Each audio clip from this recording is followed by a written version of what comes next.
Queridos hermanos, muy buenos días. Les saluda su amigo el diácono Antonio Cervantes Silva, diácono permanente de la parroquia Jesús Divino Maestro en Monterrey, Nuevo León, México. Reciban un cordial saludo desde aquí.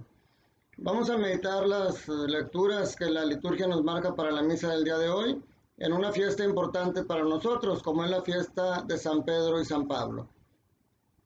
Fíjense, la primera lectura está tomada del libro de los Hechos de los Apóstoles, capítulo 12, versículos del 1 al 11.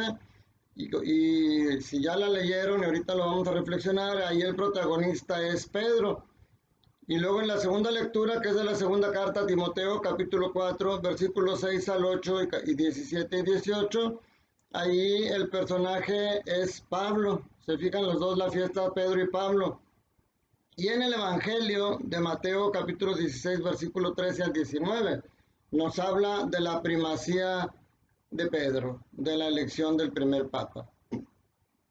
En la primera lectura, como les digo, de los Hechos de los Apóstoles, nos narra cómo podemos reflexionar la tarea y la misión que cada quien cree estar cumpliendo. Fíjense.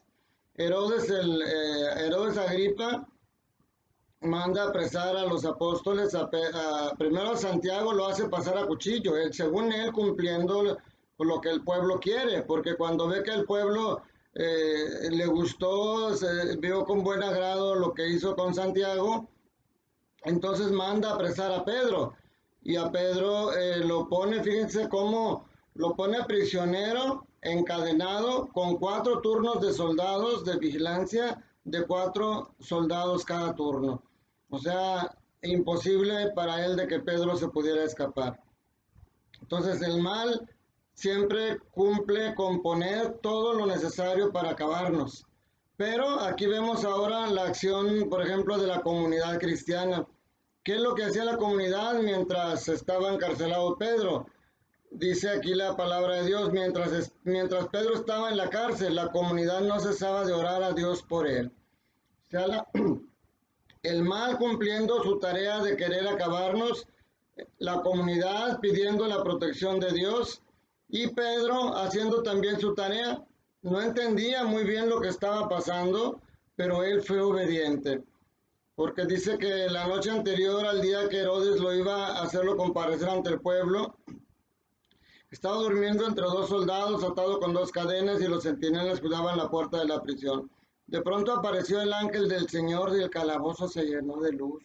O sea, el ángel lo empezó a dirigir, lo fue pasando, él pasaba cada piquete de soldados de guardia y no entendía muy bien si estaba soñando, no sabía, y al final se da cuenta, dice, entonces Pedro se dio cuenta de lo que pasaba y dijo, ahora sí estoy seguro de que el Señor envió a su ángel para librarme de las manos de Herodes y de todo cuanto el pueblo judío esperaba que me hicieran.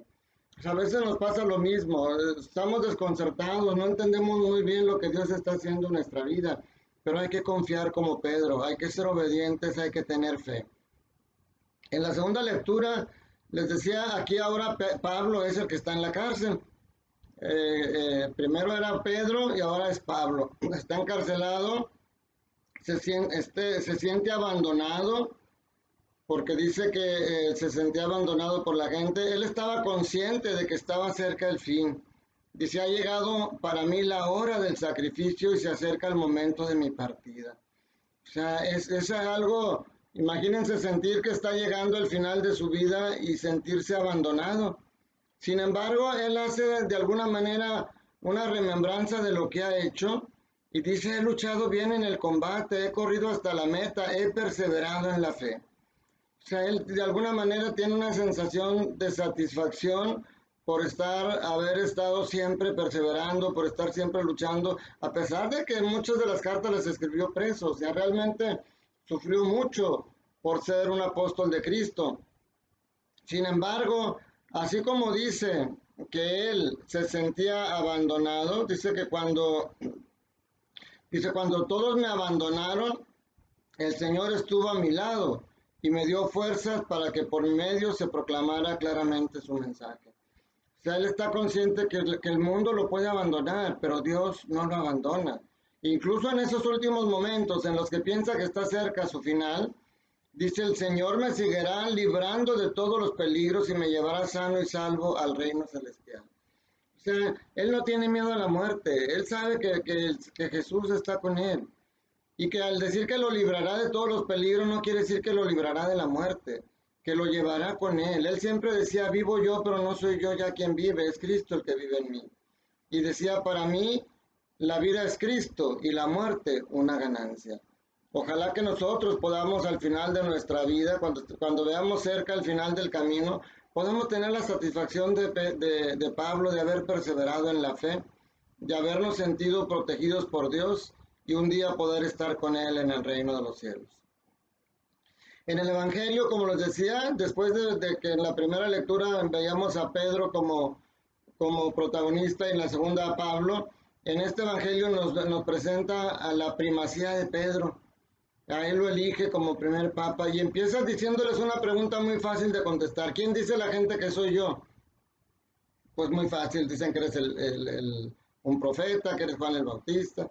Pero cuando les dice, ¿y ustedes? ¿Quién dicen que soy yo? Si a mí me preguntan ahorita para ti, ¿quién es Cristo? Si a ti te preguntan ahorita, hermano o hermana, para ti, ¿quién es Cristo? ¿Qué contestas? Aquí, como siempre, Pedro, con esa impetuosidad que tenía, es el primero que se lanza y le dice, tú eres el Mesías, el Hijo de Dios vivo. Hace una profesión de fe tan clara, tan directa y tan espontánea, que Jesús le dice, dichoso tú, Simón, hijo de Juan, porque esto no te lo dijo ningún hombre, te lo reveló mi Padre que está en los cielos. Y luego le dice algo que hoy mucha gente olvida, muchos que critican al Papa Francisco, que incluso lo agreden. Jesús le dijo a Pedro, dichoso, bueno, después de que le dijo dichoso tú, le dice, y yo te digo que tú eres Pedro, y sobre esta piedra edificaré mi iglesia. Para aquellos que dicen que Cristo no fundó ninguna iglesia, aquí dice, sobre esta piedra edificaré mi iglesia. Y a pesar de que la iglesia ha sido atacada, incluso por los mismos integrantes de ella, hemos cometido errores graves que pudieron haber fraccionado a la iglesia, Jesús le dice, los poderes del infierno no prevalecerán sobre ella. Por eso la Iglesia Católica va a persistir hasta el final, por más ataques que haga, por más errores que tengamos, porque lleva la protección del Señor Jesús. Es una iglesia santa, aun y cuando esté compuesta por pecadores. Fíjense, esa puede ser una incongruencia. Nosotros somos pecadores, el Papa Francisco es un hombre frágil que puede ser pecador, es pecador como nosotros. Pero aun y cuando cada miembro de nosotros que formamos la Iglesia Católica somos pecadores, nuestra iglesia es santa, porque santifica Cristo. Dios es quien la hace que sea santa. Recuerden la teofanía de la zarza. ¿Cómo es posible que una zarza se esté quemando, esté ardiendo y no se consuma? Se mantiene la zarza intacta, porque así es nuestra iglesia y así es el poder de Dios. Siendo pecadores, nuestra iglesia no se consume, nuestra iglesia no se quema, porque es santa por la protección de Dios. Esa es la profesión de fe que hizo Pedro y es la profesión de fe que debemos de hacer nosotros, que Cristo quiso dejar a Pedro como cabeza de la iglesia y después de ahí se han ido viniendo los papas porque siempre hay que elegir. Para elegir un papa se hace un cónclave donde con el Espíritu Santo y la iluminación deciden quién es el papa. Pero aquí no hubo cónclave. Cristo directamente lo eligió. Y fíjense, una reflexión importante para nosotros en esta fiesta de Pedro y Pablo es algo muy esperanzador, porque como te digo, somos pecadores. Tú te puedes considerar pecador y yo también. Unos más, unos menos, todos somos pecadores. Todos somos frágiles, todos le hemos fallado a Dios. Sin embargo, Dios persiste en la misión que nos tiene designada a nosotros. Desde que Jesús eligió a Pedro en la barca para que lo siguiera y le dijo, yo te haré pescador de hombres, ya lo tenía visualizado para ser su papa. Y a pesar de que lo negó y a pesar de que muchas veces actuaba contrario, porque cuando Jesús decía de la manera que iba a morir y Pedro le decía, no, no permitiremos que suceda, le dijo, apártate de mí, Satanás. O sea, nosotros, Pedro y Pablo, pues no se diga, era un perseguidor, encarcelaba a los cristianos. Entonces, Ellos aún así, Cristo les confió una misión. A ti, mi hermano, y a mí, aunque seamos pecadores, aunque no nos sintamos dignos, como ayer decíamos, Cristo tiene una misión para nosotros y debemos de cumplirla.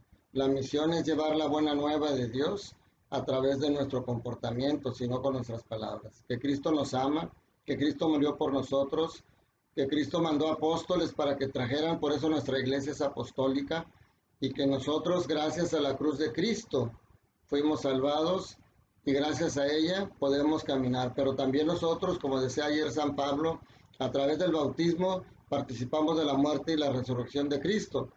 Pero en este caminar, de aquí a que nos llegue el final, como hoy dice San Pablo en la lectura, tenemos que vencer muchas dificultades, pero no estamos solos. Aunque te sientas abandonado por el mundo, Dios, Jesús, el Espíritu Santo, nunca te abandona. Que la bendición de Dios Todopoderoso, Padre, Hijo y Espíritu Santo, descienda sobre ustedes y sus familias y permanezca para siempre. Que tengas un día lleno del amor de Dios. Cuídate mucho, que estés bien. Te mando un saludo desde Monterrey, Nuevo León, México. Dios te bendiga.